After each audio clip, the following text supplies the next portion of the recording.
जी हाँ मित्रों, राधे राधे, जय श्री श्याम। जेठ मास की कृष्ण पक्ष की एकादशी की अर्चला एकादशी कहे जाते हैं महाराज।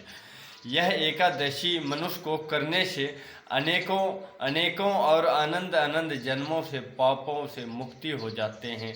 तो इसमें कितने कितने और किस किस प्रकार की पापों से मुक्त मनुष्य हो जाते हैं, यह ध्यानपूर्वक सुने महाराज। और ध्यानपूर्वक यह व्रत करने का कोशिश इस बार में नहीं, अगले बार में, अगले बार में नहीं, अगले बार में। हर महीने में 2 एकादशी आते हैं। जिस साल में अधिक मास रहते हैं वह साल में 26 एकादशी आते हैं, अन्यथा 24 एकादशी आते हैं महाराज। यह ध्यानपूर्वक सुने। तो यह अर्चला एकादशी के नाम से माने जाते हैं।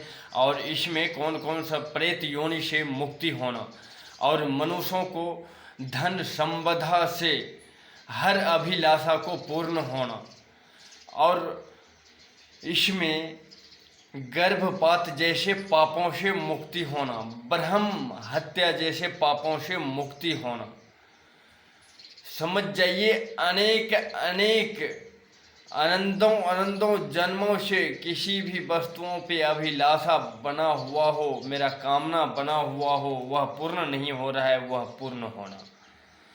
तो समझ जाइए, भगवान विष्णु का यह सहज और सरल व्रत का अनुसार आप यह धरती का हर एक वस्तुओं प्राप्त कर सकते हैं महाराज। परंतु यह व्रत करेंगे तो भगवान श्री कृष्ण कहते हैं भागवत गीता में, तू चिंता कर मेरा मैं चिंता मिटाऊंगा, तू चिंता कर मेरा मैं चिंता मिटाऊंगा, तेरे एक कदम पे मैं 100 कदम बढ़ाऊंगा, तेरे एक कदम पे मैं 100 कदम बढ़ाऊंगा। तो महाराज किसी भी स्थिति और किसी भी परिस्थिति में आप भगवान का गुणगान ना छोड़ें। गुणगान भगवान का अथाथ भक्ति कितने प्रकार का होते हैं महाराज, यह ध्यानपूर्वक सुने। भक्ति 9 प्रकार का बताए गए हैं हमारे हिंदू धर्म शास्त्रों में महाराज जी। तो यह ध्यानपूर्वक सुने और अपने जीवन में उतारने का चेष्टा भी करें, क्योंकि एक भक्ति ही ऐसा चीज़ है जो समझ जाइए, आप भक्ति से अपने प्रभु को रिझा कर, खुश कर, प्रसन्न करके आप यह दुनिया का सबसे कीमती से कीमती वस्तु पा सकते हैं, प्राप्त कर सकते हैं। बस आप में दम होना चाहिए, केवल आप में दम होना चाहिए।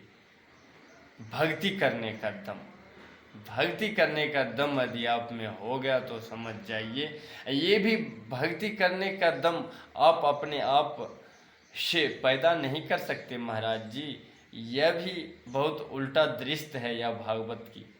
यह भी भगवान श्री कृष्ण कहते हैं, हे अर्जुन, जो मनुष्य मेरे भक्ति में अति आनंद ले रहा है, अति परमानंद अनुसार परम आनंद ले रहा है, तो उसको भी मेरे ही कृपा था।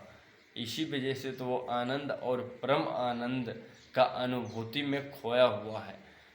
यदि मेरा कृपा ना हो, यदि मेरा मर्जी ना हो, तो मनुष्य आनंद अनंत जन्मों तक भटकता रह जाता है, वह मेरे दर प्राप्त नहीं कर पाता है। और आनंद और परम आनंद का इस चीज़ का तो उसे आभास भी नहीं होता है। अर्जुन ध्यानपूर्वक सुनो, सब कर्मों को भूल कर एक मेरा शरणागत हो जा, सब पापों से मुक्ति करूं मैं, सब पापों से मुक्ति करूं मैं, और तेरे ऊपर मेरा छत्र छाया बने रहे।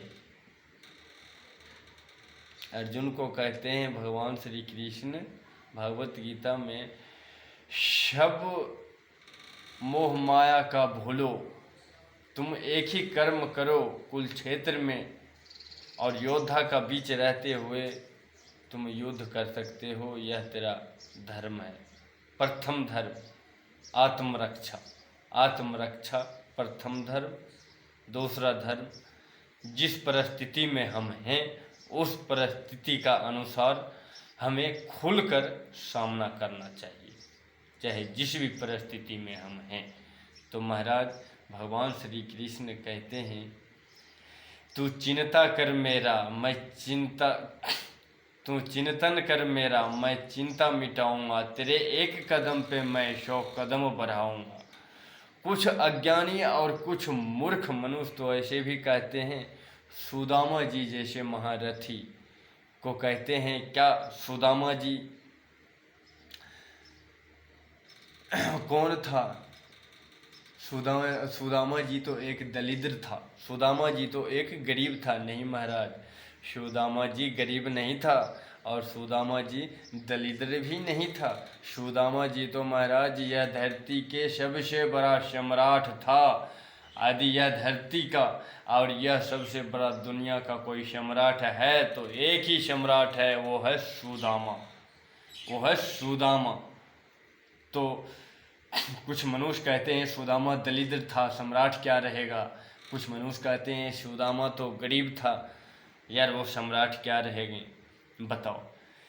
अरे महाराज सबसे बड़ा सम्राट वही है जिसके तुम्हें आँखों पे पर्दा लगा हुआ है। तुम सबसे बड़ा सम्राट को पहचानोगे क्या?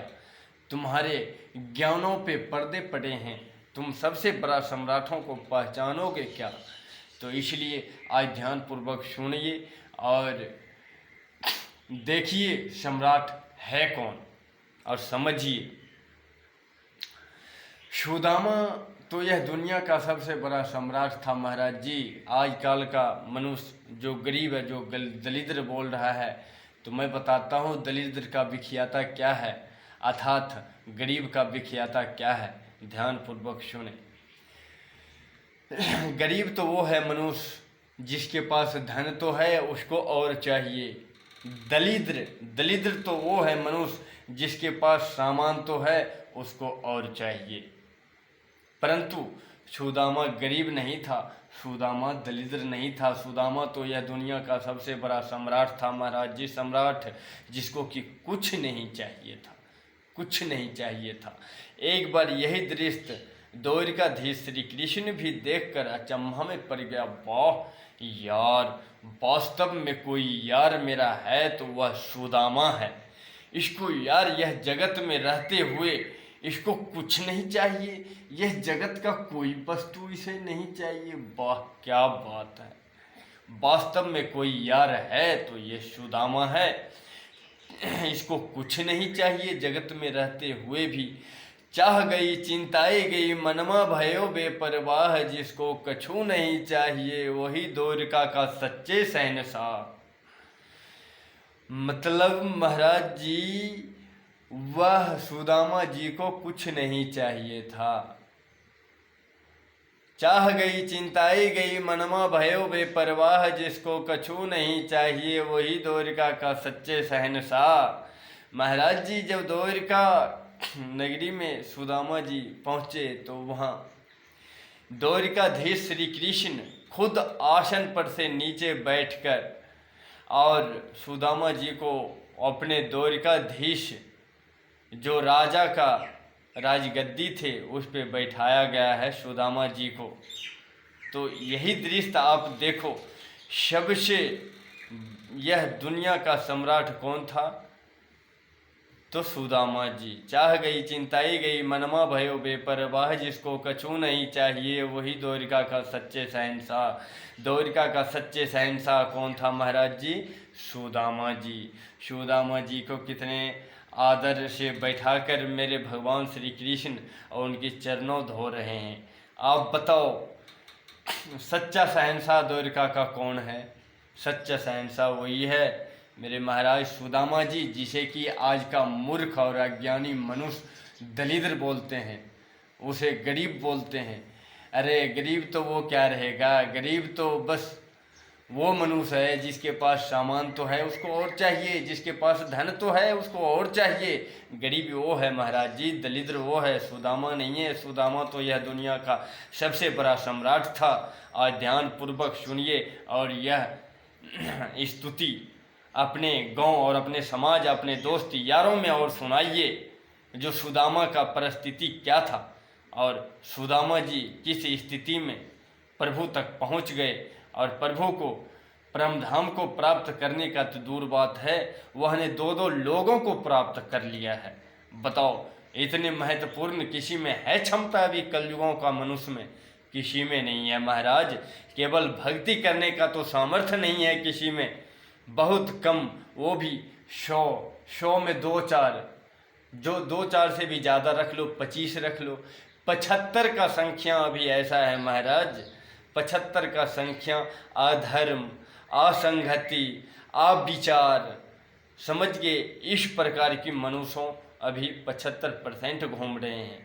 75%।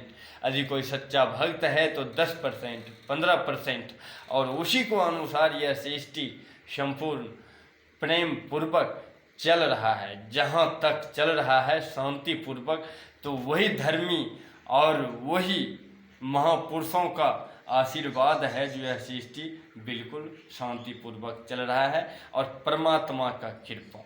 तो इसलिए यह दुनिया में कोई भी वस्तु चाहिए महाराज तो सच्चे श्रद्धा और सच्चे हृदय से मेरे ठाकुर को मनाइए, मेरे मुरली वाले को मनाइए, मेरे श्याम सुंदर को मनाइए। ब्राह्मण 12 मक्ष नरसिंह 24 अवतार का वर्णन किया गया है महाराज।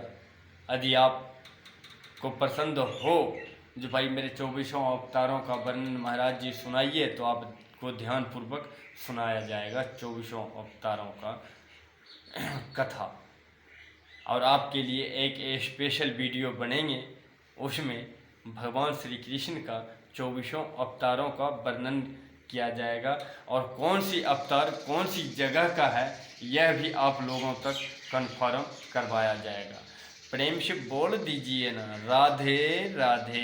बहुत देर हो गया महाराज जी, इसलिए राधे राधे नहीं बोले थे ना, तो मेरा पीछे से आत्मा घबरा रहा था, यार इतने देर हो गया राधे नाम का उच्चारण नहीं हुआ, तो इसलिए प्रेम से एक बार और बोल दीजिए ना राधे राधे। जय श्री श्याम।